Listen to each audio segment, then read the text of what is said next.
Recovery Daily podcast. I'm your host, Rachel Miller. I'm a stroke survivor and grateful recovering alcoholic. Today, the topic of the day is wake up to possibilities rather than limitations. When I first made the decision that I was willing to do whatever it took to get sober, I was definitely grieving. I went through the stages of grief for sure. My wine was my best friend. It really was my best friend. I had it in my hand all the time, 24/7. If I was awake, I had wine in my hand, whether I was taking a shower, going to the bathroom, mowing the lawn. I figured out how to mow the lawn with wine. That was difficult. Uh, anything. I always had wine with me. And so grieving the loss of wine was mimicked the stages of grief. So I I wanted to talk about what that felt like and being so hyper focused on the limitations that I saw because of quitting drinking and how entering this phase of my life now as a stroke survivor and figuring out how to live in recovery with these visual limitations, I'm experiencing the same type of thing. So, I'm always pulling these parallels between the two recoveries, and this is one for sure that I was able to pinpoint. So, the stages of grief that I felt when I gave up alcohol, denial, I absolutely was just in denial for so many years about the fact that I was going to have to not drink entirely. Like, I couldn't believe that I was an alcoholic. I didn't look like an alcoholic. Um, and I think that the denial was very evident the first time I went to detox. And, I wanted to leave. I think I was there for 2 days and I called my boyfriend and I was like, I want out of here. And he lovingly convinced me that I should probably stay. And I did, but I wasn't ready yet, and two months later, I started drinking again because I was in denial. I didn't believe that I could really not drink for the rest of my life. I couldn't look at one day at a time. I just didn't think I was capable of looking at one day at a time. I didn't even know what it meant to look at one day at a time because I would look at everybody and I'm like, all right, yeah, I mean, I get it that I don't have to drink today, but, and I would always fast forward to what about tomorrow? What about next month? Like, I'm never going to be able to not drink for the rest of my life. And so eventually and it didn't take long. I started drinking again because I couldn't understand how to live in the present moment and just worry about not drinking right now. So denial was huge for me. And the second time I went to detox, I think I was past that denial. I think that I, at that point, realized that's what I was. I'm an alcoholic. There's no denying it. Like I can't pull that card anymore. So the next stage of grief, anger. I think anger, every once in a while I still get angry. And it comes out, I think, as jealousy when I'm around other people that are drinking. It doesn't happen all the time. If I go out to, like, I had gone out to dinner with a friend a couple weeks ago, and she had a glass of wine, and I didn't feel any anger or jealousy or anything like that. It just depends on my spiritual well being that day, it depends on the environment. Um, I try to think ahead of time before I'm going to be around alcohol, whether I feel spiritually fit enough to have it around me. Because the last thing I want to do is show other people that I'm angry or that I'm jealous that they get to drink and I don't. So, jealousy was constant for me in the beginning. I just couldn't even be around it. I didn't even want alcohol in my presence because I just got angry and jealous that I wasn't allowed to do it. Another stage of grief, bargaining. Um yeah, I really see this as looking for a loophole. Um I kept trying to figure out a way that I could escape. And to this day, I think once in a blue moon I will. And I've shared in a previous episode that the only loophole I've been able to find that is not my fault is a colonoscopy. So, but I don't think I'll be going and get multiple colonoscopies anytime soon. But anyway, so bargaining for sure. And these stages of grief, I think, have been long term, but they are dwindling. And then depression, definitely. I felt sorry for myself that everybody else got to drink and I couldn't. And I just wanted to, crawl into bed and feel sorry for myself. But eventually, I was able to get to a point of acceptance. And acceptance didn't come until I felt all the other feelings for a while, but did it anyway. Feel the feelings and don't drink anyway. I say that a lot also, doing it anyway. So I woke up every morning when I first stopped drinking thinking about what I can't do.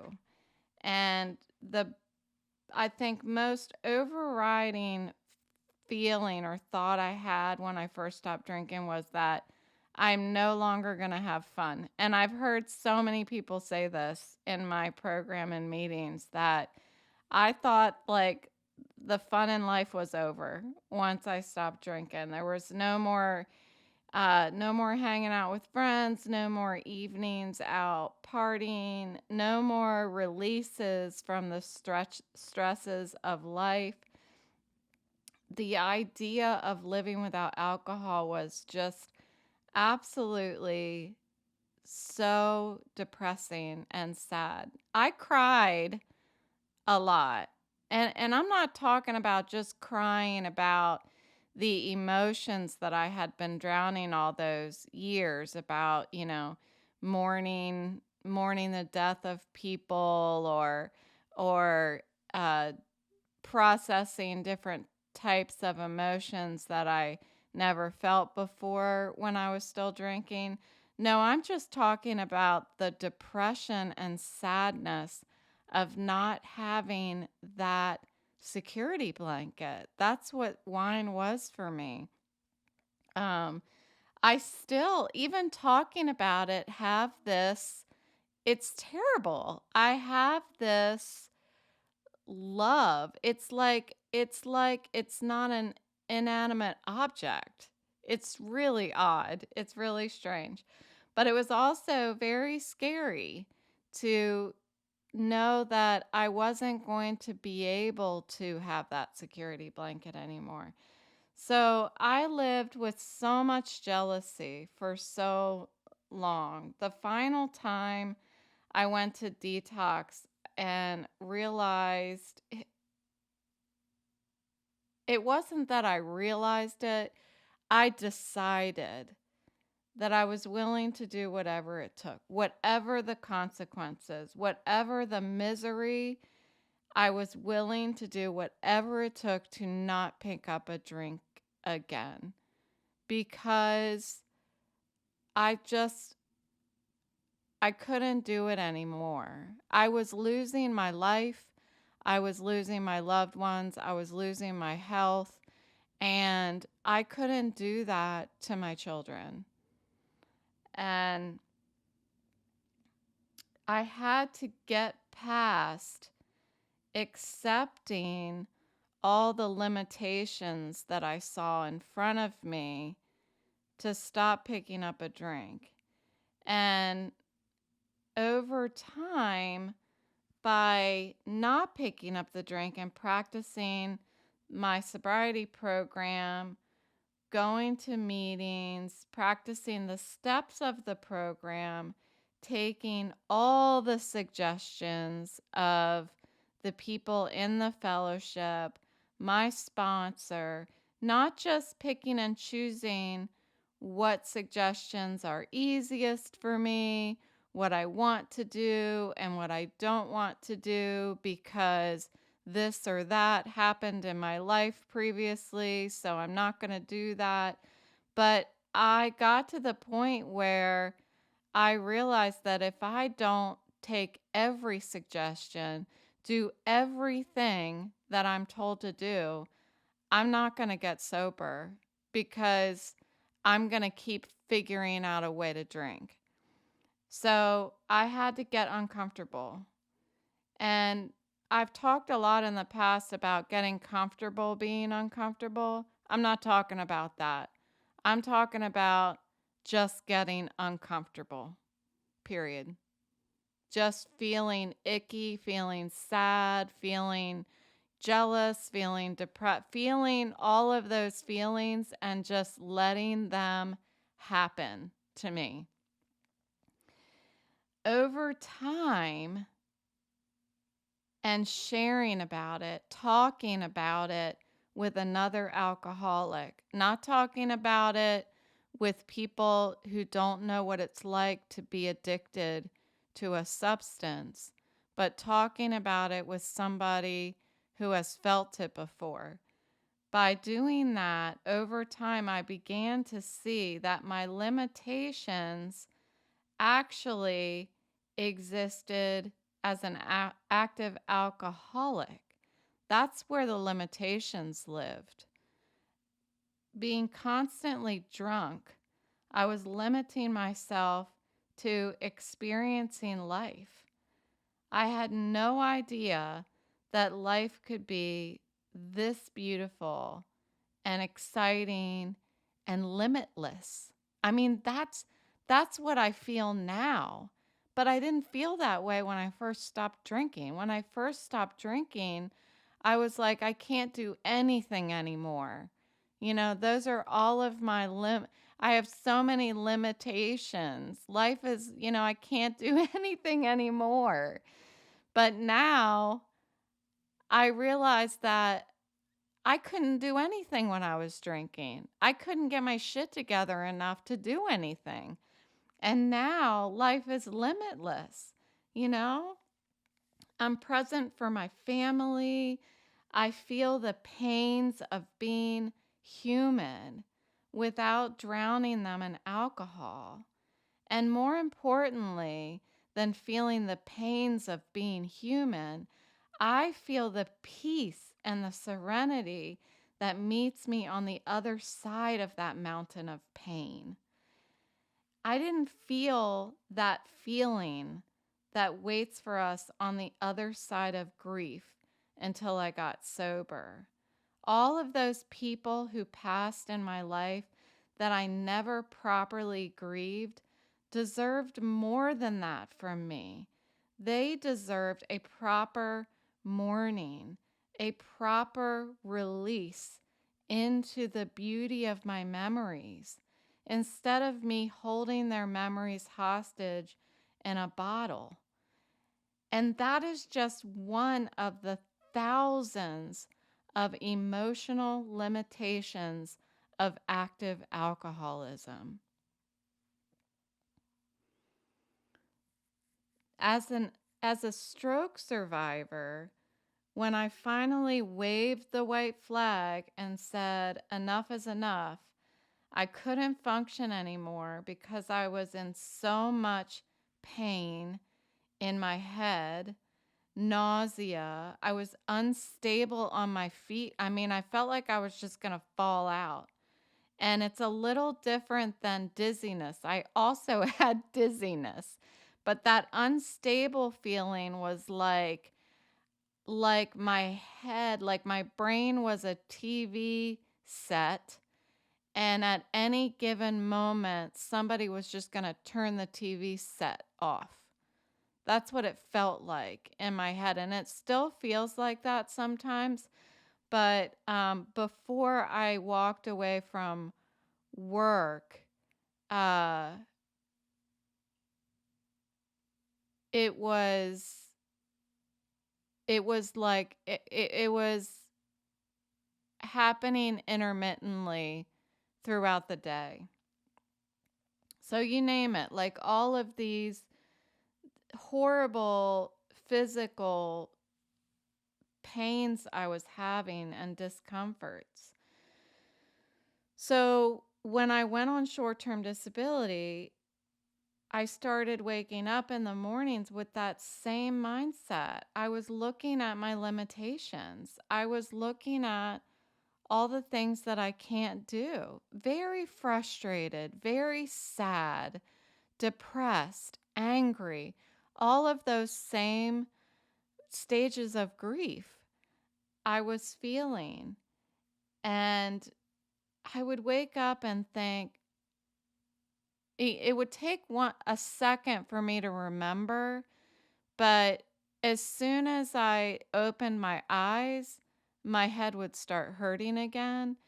And with that immediate aching in my head, I would remember and I would think, oh yeah, I can't drive. I can't work. I can't walk my dogs.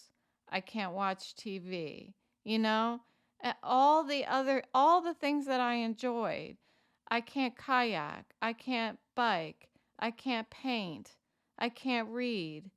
And I can't do anything on digital devices. I mean, just going through that, that's what I was doing every morning in my head because I was trying to find a loophole. Again, I was trying to find what is my way out of this? And there wasn't. There isn't. There's still not a way out of my head hurting, depending on what I do with my eyes. So I'm not done grieving. As you can tell, I can continue to just name things that I can't do that hurt my head. But for the purpose of this episode, that's what I want. I want to remind myself what it was like when I first got sober and when I first had to step away from work because of my head.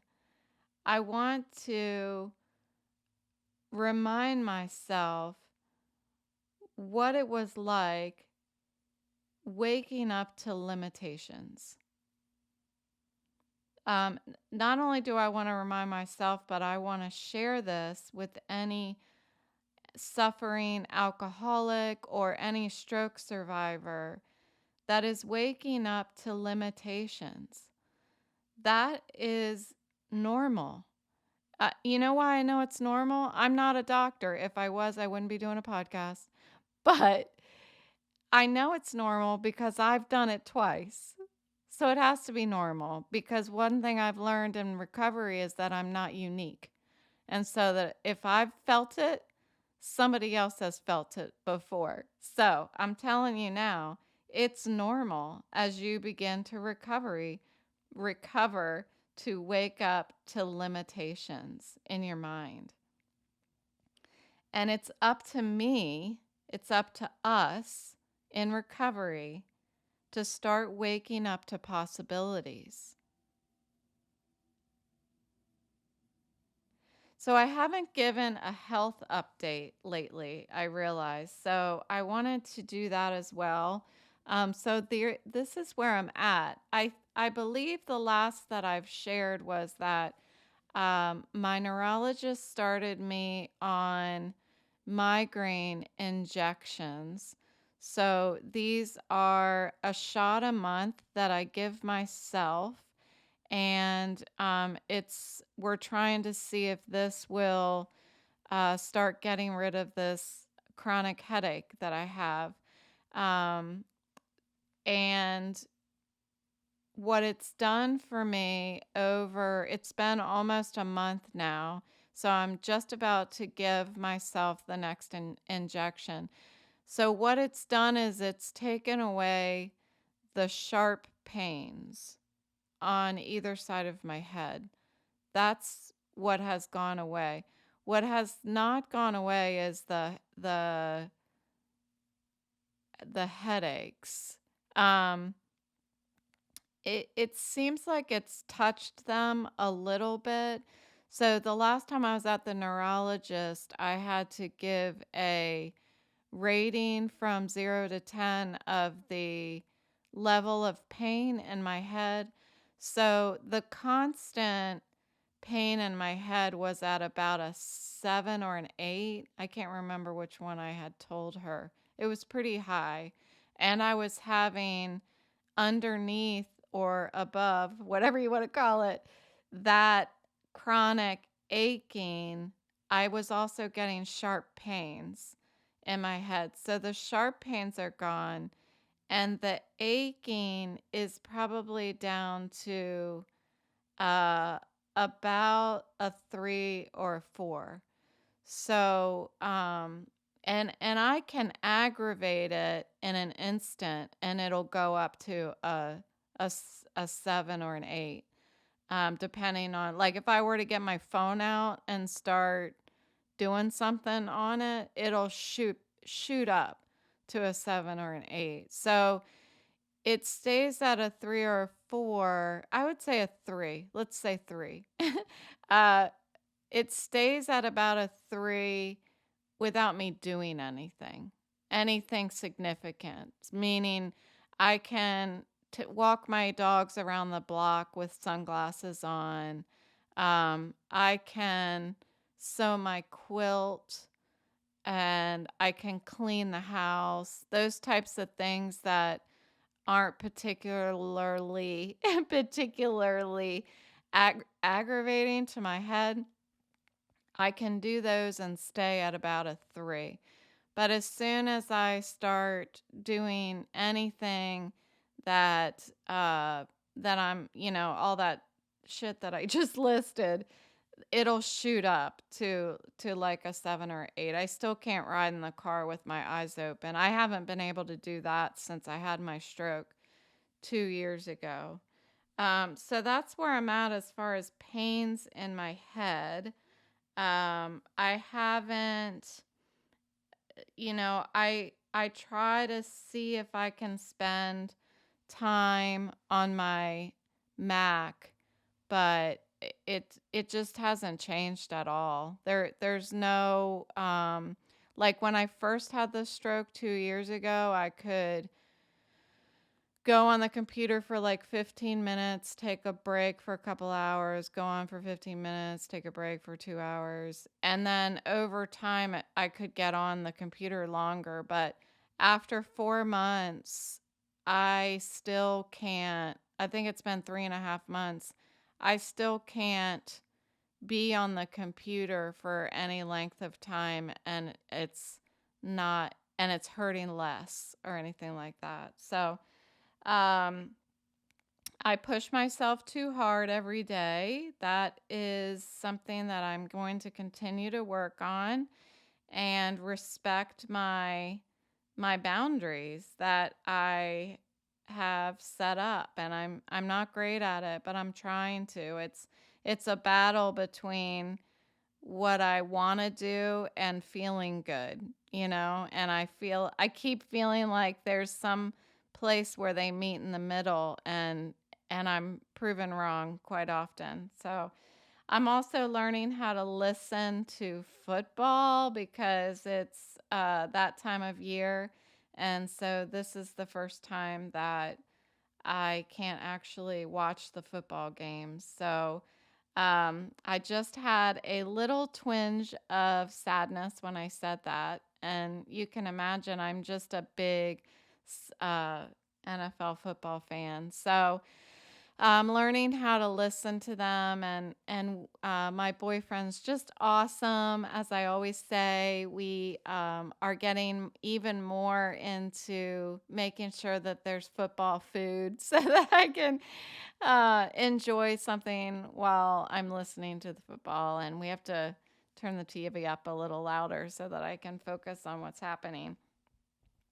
And I am also learning how to do one thing at a time because my cognitive issues seem to be one of the things, excuse me, one of the things that sets them off is when I try to do something and talk at the same time.